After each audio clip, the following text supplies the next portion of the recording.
محمد الشناوي عبر ستوري الانستجرام: عاوز اشكر كل الناس اللي جت تعزيني في وفاة والدي الغالي سواء في الجنازة او بزيارتهم ليا، واشكر كمان الناس اللي حاولوا يتواصلوا معايا الفترة اللي فاتت، واسف اني ما كنتش قادر ارد على الجميع. شكر الله سعيكم جميعا. مصطفى شوبير يستمر في حراسة مرمى النادي الاهلي الفترة القادمة سواء في مباراة المحلة او مباراة بيراميدز. وزير الرياضة الدكتور اشرف صبحي المنتمي لنادي الزمالك وعد اليوم مسؤول الزمالك بفعل كل ما في وسعه لاعادة ارض النادي باكتوبر لهم. استمرار استبعاد احمد حمدي من قائمة الزمالك رغم جاهزيته لرفض التجديد لنادي الزمالك. رسميا المجلس الاعلى للاعلام يقرر منع مصطفى يونس من الظهور الاعلامي لمده 3 اشهر بناء على شكوى النادي الاهلي مع الزامه بحذف المحتوى المسيء عبر قناته على يوتيوب. موقف لاعبي الاهلي المصابين من مباراه غزل المحله: ياسين مرعي يغيب شهر بعد شد في الخلفيه من الدرجه الثانيه، وياسر ابراهيم يغيب شهر بعد شد في الخلفيه من الدرجه الثانيه، ومحمد شكري يغيب 3 اسابيع بعد شد في الاماميه من الدرجه الثانيه، وامام عاشور يشارك بالتدريبات الجماعيه لكنه لا يشارك في التقسيمه وبعض التدريبات التي تحتاج للالتحام لان الكسر لم يلتئم ويتعافى بشكل كامل، وسيكون خارج مواجهتي المحله وبيراميدز ومعسكر المنتخب. محمد ناجي جده مدرب عام نادي بيراميدز في 3 ماتشات بس خدنا 4 بطاقات حمراء وعدد كبير من البطاقات الصفراء. ايه هي الرساله اللي الحكام عايزين يوصلوها بعد تتويجنا بدور الابطال؟ احمد شوبير: لا صحه لتعرض اشرف داري للاصابه في العضله الخلفيه، داري جاهز بشكل طبيعي للمواجهات القادمه. احمد شوبير: الخطيب راضي جدا عن ريبيرو مدرب الاهلي وعنده استعداد كبير للصبر عليه لانه شايف ان المدرب بيغير في شخصيه الاهلي الكرويه. احمد شوبير: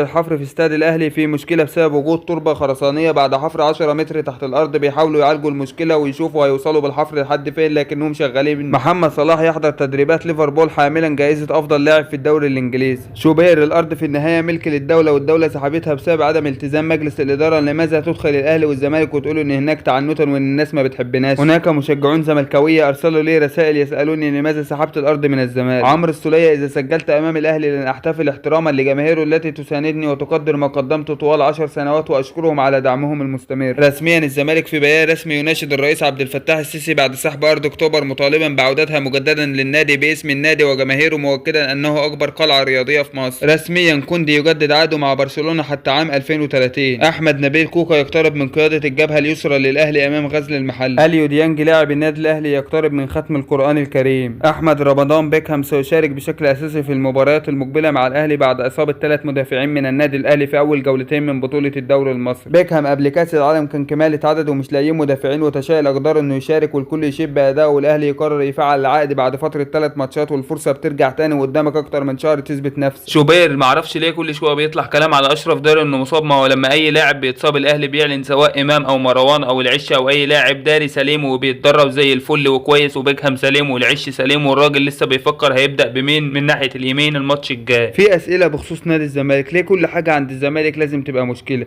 ليه دايما مناشدات واستعطافات وطلب استثناءات؟ الارض معاكم من 2003، طب ليه ما عملتوش الفرع الجديد مهما كانت الاسباب؟ طب ليه لما اخدتوا مهله ورا مهله برضه ليه ما التزمتوش بالمواعيد؟ ليه كل شويه ابتزاز وتسريبات للصحفيين؟ لو عندك حق 100% مش محتاج كل الدوشه دي والله. ليه كل حاجه تتحول لفكره اضطهاد ومؤامره وتعنت؟ مش يمكن عشان فشل اداري؟ وزاره الاسكان مثلا ايه مصلحتها تتعنت مع الزمالك؟ ليه دايما شايفين كل حاجه حق مكتسب ليكم؟ ديون من كل ناحيه ومشاكل في كل الالعاب، وقف قيد من الفيفا على طول، بجد حاجه غريبه. النادي ده عامل حاله عجيبه فعلا، وفي الاخر الموضوع سهل، قول مؤامرات وخلاص وهي ماشي. زوجة الراحل رزاق أموتو لاعب الزمالك السابق رزاق كان يصر دائما على ان الزمالك مديون له ولا يعرف سبب عدم حصوله على مستحقاته، لكنه حاول كثيرا وكان مفلسا لسنوات وانا من تحملت نفقاته ورغم ذلك ظل قويا جدا. رسميا نفاذ تذاكر جمهور الاهلي لمباراة غزل المحله بعد دقائق من نزولها. كوندي صاحب القضية في مرمى الريال في نهائي الكاس يجدد رسميا مع برشلونة لعام 2030. رئيس اللجنة الهندسية لمشروع استاد الاهلي يؤكد استمرار اعمال الحفر بشكل طبيعي. كده تكون انتهت اخبارنا، وما تنساش الاشتراك في القناة وتفعيل الجرس ليصلك كل جديد.